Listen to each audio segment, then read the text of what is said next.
Every year in the U.S., terrible, violent crimes are committed by terrible, violent people who permanently leave damage to the victim and the victim's family. We are taught that there are consequences for your actions, and if one makes a permanent, deadly mistake, they need permanent, deadly consequence. If you're in a position where your sister, your mother, your child even, is subject to a horrible crime, it's natural that you would want that person to suffer as your loved one has suffered. The death penalty is something that wholly recognizes injustice and can provide victims and victims' family a sense of pure, unadulterated justice. When people commit violent crimes, they go into aware of any potential punishment that can result from it, and with the knowledge that it is morally wrong in our society. Because they aren't ignorant to our justice system, and they aren't blind to our society's standard moral code, they deserve to be punished.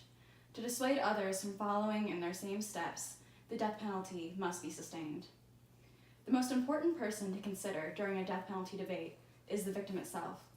But for better or for worse, how the victim is presented in a courtroom actually makes little to no difference in the outcome of the defendant, according to a study done by Jennifer Talon in the 2018 journal Victims and Offenders. This study is important to consider because it shows that in these circumstances, the victim of these cases still need to be advocated for in this process. Advocating for victims begins with advocating for retributive and effective punishment. In a longitudinal study done by Christian Caron in the University of North Carolina, Chapel Hill, being pro-death penalty can contribute to direct democracy. This is due to direct democracy promoting policy representation and diversity of ideas. This means, ultimately, keeping this option on the table for most serious offenses represents the opinions of many and will create a more democratic system. While there are instances in which cases are exonerated, according to the National Academy of Sciences, 96% of those on death row actually committed the crimes that they were accused of and rightfully deserve justice. When someone commits the worst acts modern humanity knows, it's worth asking, can they even be rehabilitated to begin with? Take notorious criminals such as Ted Bundy or Richard Ramirez, who are both on death row. Really ponder if individuals like that could ever really be reintegrated into normal society, much less function in a prison environment with other people. It's worth considering that due to any profound mental disorders they have, combined with the pain that they caused others, it's most likely more utilitarian in a society to have death penalty as an option for them in the first place. With death penalty still on the table, victims and victims' families can have room for closure and satisfaction. We live in a world where the victim's life is considered more seriously than the one who harmed it. Capital punishment gives a way for the justice system to take real action.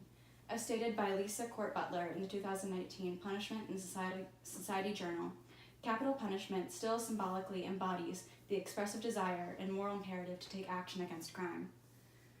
When someone evil is taken out of existence, the family no longer has to worry about this person continuing to hurt themselves or others. They are able to move forward in their emotional process of losing a loved one too soon and too senselessly. With the death penalty maintained, it eliminates the possibility that a victim's family member might see their loved one's murderer or rapist be able to walk and live amongst society. Keeping the death penalty allows the victim's pain and suffering to be prioritized over the criminal's harm. If the death penalty is kept, true retributive justice can still be maintained and serve as a warning. There is shown to be statistical benefit to the death penalty. According to the graph from Bureau of Criminal Justice, there is correlation that shows that murder rates decline when death row executions are higher. It's essential that in this nation we still maintain the phrase, justice for all. If someone takes away another life, or multiple, how is it fair that they might walk while their victims cannot? As the anti-death penalty movement has increasing numbers of support each decade, it's essential that we still rally for the death penalty to be an option for the most terrible of crimes in order to maintain true justice. From the 2019 article, When the Death Penalty Goes Public, Referendum Initiative and the Fate of Capital Punishment in the Law and Social Inquiry Journal, anti-death penalty activists have a pattern of repelling anti-death penalty rhetoric when there's an increasing distrust in our government and justice system. In order to maintain the option of death penalty, however, it's important to work with the other sides and hear out their concerns. As Mark Rancourt pointed out in a 2020 article from the Analyses of Social Issues and Public Policy Journal, this issue is largely divided based on party lines, which needs to be corrected in order for the death penalty to remain.